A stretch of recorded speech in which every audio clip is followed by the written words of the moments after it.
Prvé vybereme ostřič a zaboucháme ho do špalku, na které budeme ostřit. Máme a pak vezmeme kosu, teď jsem to udělal blbě.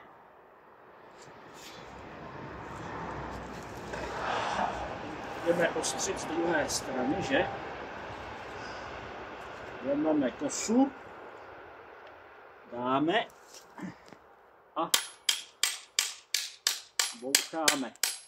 Kosa se ostří a takto dojdeme až na konec. Až dojdeme na konec, teď to stopni, prosím tě. Tak docházíme na konec. Přehodil jsem si ruce.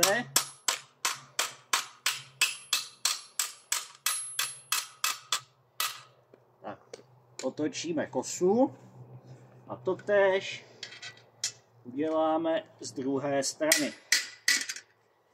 Mě to vypadlo, to nevadí. Opatrně, nikam nespěcháme. Boucháme kosou, naklepáváme a dojdeme na konec.